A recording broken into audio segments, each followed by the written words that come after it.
Hello दोस्तों, मैं अमित कुमार आप सबका स्वागत करता हूं आपके अपने YouTube channel Kamakhya study circle में। दोस्तों, हम लोग इतिहास की अगली कड़ी पर बात करेंगे आज यूरोपीय कंपनियों के आगमन पर। लेकिन उससे पहले मैं आप सबसे रिक्वेस्ट करना चाहूँगा कि आप अगर हमारे चैनल पर नए हैं तो उसको सब्सक्राइब करें और हमारा वीडियो अच्छा लगे तो आप उसको लाइक करें और शेयर करें। दोस्तों, सबसे पहले हम यूरोपीय कंपनियों के आगमन के क्रम के ऊपर बात करते हैं। सबसे पहले पुर्तगाली कंपनीज आईं, फिर डच आई, डच जिनको हम नीदरलैंड और हॉलैंड के नाम से जानते हैं। उसके बाद British east India company, British की कंपनी आई, फिर डेनिश कंपनी आई जिन्हें हम डेनमार्क देश के नाम से जानते हैं, और अगले आए फ्रांसीसी। दोस्तों, आज हम सबसे पहले पुर्तगाली कंपनी के बारे में पढ़ेंगे। पुर्तगाली कंपनीज़ में दोस्तों जो भी यात्री बनकर या गवर्नर बनकर वायसराय बनकर आए, आज हम सबसे पहले उनका क्रम जान लेते हैं। उसके बाद में हम आगे उनके विवरण पर भी चर्चा करेंगे। सबसे पहले बार्थोलोमा डियास आते हैं, उस दूसरे नंबर पर वास्को डी गामा, तीसरे नंबर पर पेड्रो एल्वेज कैब्राल, चौथे पर फ्रांसीसी डी अल्मेडा, पाँचवें नंबर पर अल्फांसो डी अल्बुकर, छठे नंबर पर नीनो डी कुना, सातवें नंबर पर ग्रासिया डी नानो और आठवें नंबर पर अल्फांसो डी सूजा। दोस्तों, आपको ये क्रम याद होना चाहिए क्योंकि परीक्षा में आपसे 4 या 3 दे देगा और आपसे उनका क्रम लगाने के लिए कह देता है।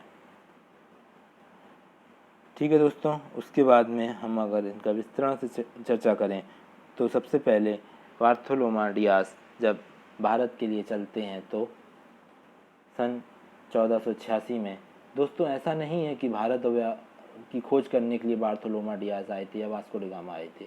वो भारत की खोज करने नहीं बल्कि भारत के लिए तक पहुंचने का समुद्री मार्ग की खोज करना चाहते थे, क्योंकि उससे पहले भी भारत का व्यापार यूरोप के साथ में होता था। लेकिन हुआ क्या था कि मध्य एशिया में कस्तूतुनिया में अफगान का कब्जा हो जाने के बाद वहाँ से यूरोप और भारत के व्यापार को बाधित कर दिया गया था। क्योंकि भारत एक सोने की चिड़िया कहा जाता था। इसी पर बर्नियर ने लिखा भी है दोस्तों कि भारत एक ऐसा कुआं है जिसमें सोना आने की तो जगह है लेकिन वापस जाने की नहीं। तो आप इसी वाक्य से भारत की समृद्धि का अंदाज़ा लगा सकते हो कि उस समय पर भारत की वैश्विक जीडीपी में योगदान 25 से 33-35% तक होता था। चलिए दोस्तों, हम अपनी चर्चा को आगे बढ़ाते हैं। तो 1486 में समुद्री मार्ग की खोज करने के लिए बार्थोलोमा डियास भारत के लिए निकलते हैं, लेकिन केप ऑफ गुड होप कहाँ है दोस्तों? अफ्रीका महाद्वीप का दक्षिणतम बिंदु केप ऑफ गुड होप कहा जाता है। वहाँ से वापस लौट जाते हैं और भारत तक नहीं पहुँच पाते। उसके बाद में सन 1498 में वास्को डी गामा कालीकट पर पहुँचने वाला प्रथम पुर्तगाली व्यक्ति होता है जो समुद्री मार्ग से पहुँचा होगा। ठीक है दोस्तों, लेकिन वो एक कंपनी के थ्रू या उसके थ्रू नहीं था, वो एक व्यापारी के रूप में गया था। उसका स्वागत वहाँ के राजा जमोरिन के द्वारा किया गया। ऐसा कहा जाता है दोस्तों कि वास्को डी गामा भारत 3 बार आया, एक 1498 में, एक 1502-1503 के लगभग और एक 1524 में।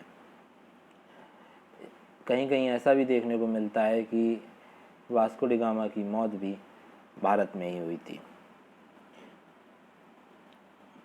अगले इसी क्रम में 9 मार्च सन 1500 को 1300 जहाज के बेड़े के साथ पेड्रो एल्वेज कैब्राल लिस्बन बंदरगाह कहाँ है दोस्तों? पुर्तगाल में। लिस्बन बंदरगाह से भारत के लिए चला और सन 1505 में फ्रांसीसी डी अल्मेडा भारत पहुंचने वाला प्रथम पुर्तगाली वायसराय था और इसने ही ब्लू वाटर पॉलिसी चलाई। ब्लू वाटर पॉलिसी क्या कि भारत तीनों ओर से समुद्र से घिरा हुआ है, समुद्र का रंग नीला होता है। तो दोस्तों, उसने समुद्र पर कब्जा करने के लिए कि जब समुद्र पर हमारा कब्जा होगा तो दूसरे देशों से व्यापार भारत का नहीं हो पाएगा, हम उस पर अगर करने भी देंगे तो उस पर अतिरिक्त कर लगा देंगे अगर हम पुर्तगालियों का कब्जा होगा तो। इसीलिए उसने ब्लू वाटर पॉलिसी अपनाई। 1509 में दोस्तों अल्फांसो द अल्बुकर्क पुर्तगाली का वायसराय बनकर भारत आता है और 1510 में बीजापुर के शासक यूसुफ आदिल शाह से गोवा छीन लेता है और अपने नियंत्रण में ले लेता है।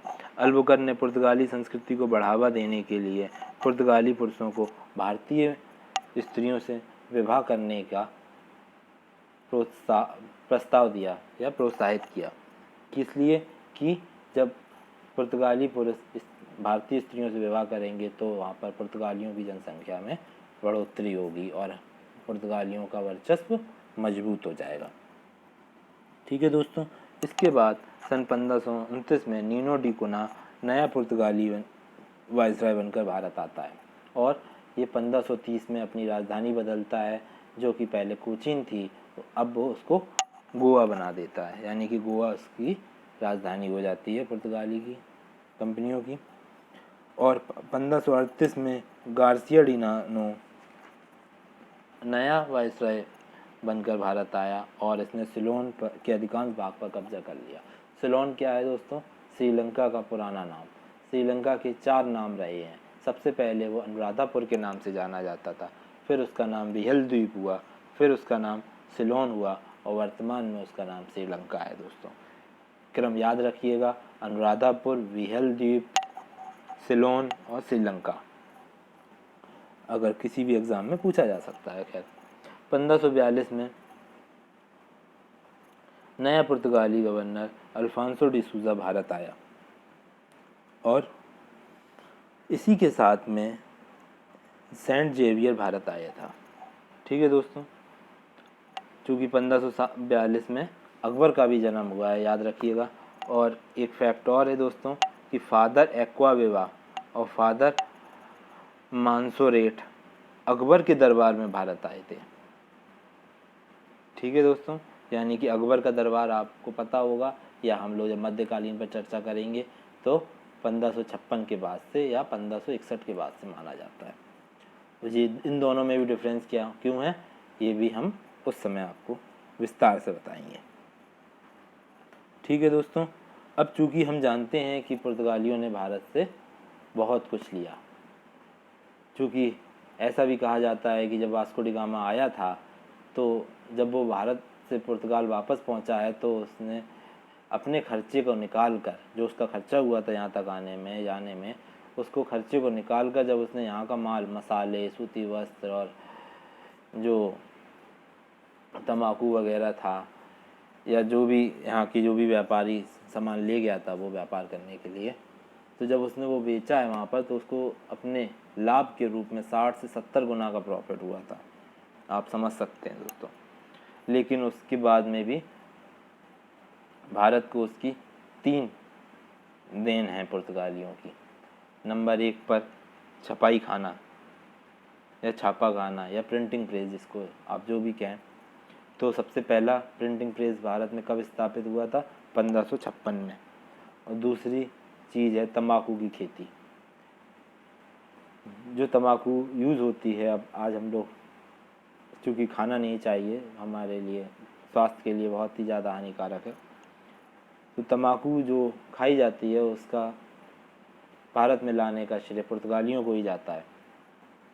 ठीक है दोस्तों, और जहाज़ निर्माण की तकनीक, जहाज़ कैसे बनाए जाएं कि पानी में तैरें, ठीक है ना, एक कील डालें तो डूब जाती है, जहाज़ नहीं डूबता चूँकि उसका हटाए गए जल का घनत्व उससे कम होता है। तो ठीक है दोस्तों, उसके बाद में एक और चीज़ जो पुर्तगालियों ने भारत को दी वो है गॉथिक शैली। जैसा कि आप देख रहे हैं कि इस तरीके की इमारत जो बनाई जाती है, आपने चर्च देखा होगा, मुंबई की जो महानगर पालिका है उसकी बिल्डिंग आप देखिएगा जब कभी पिक्चर में, तो उसकी जो बिल्डिंग है वो भी गॉथिक शैली के अनुरूप बनी हुई है। दोस्तों, भारत पर पुर्तगाली का कब्जा धीरे धीरे क्यों कम हो गया, इसकी भी अलग अलग कारण हैं। क्योंकि जो सबसे पहले आई अपना वर्चस्व बना लिया, लेकिन फिर भी ब्रिटिश और फ्रांसीसी के आगे ये धराशायी हो गई। ऐसा क्यों हुआ? क्योंकि पुर्तगाल ने ब्राज़ील को अपने संबंध प्रगाढ़ कर लिए थे, यानी कि उसने भारत से हटकर ब्राज़ील पर अपना कब्जा पाने लगे थे, ब्राज़ील पर अपना कब्जा पाना चाहते थे। दूसरा, पुर्तगाली धार्मिक दृष्टि से बहुत ही संकीर्ण दृष्टि के थे, यानी कि धार्मिकता से वो खिलवाड़ नहीं करना चाहते थे, नहीं कर सकते थे। अगला, पुर्तगाली नौसेना बहुत ही कमज़ोर थी। ब्रिटिश भारत पर और दूसरी यूरोपीय कंपनी पर क्यों भारी पड़ी? क्योंकि उनकी ताकत नौसेना थी। ठीक है दोस्तों, और आपने अभी जाना कि पुर्तगाली भारत में सबसे पहले आई और सबसे अंत में गए हैं भारत के स्वतंत्रता के बाद सन 1961 में। ठीक है दोस्तों, ये था हमारा पुर्तगाली पर चैप्टर। अगर आपको हमारा वीडियो अच्छा लगा हो तो लाइक करें, हमारे चैनल को सब्सक्राइब करें और शेयर करें। धन्यवाद दोस्तों।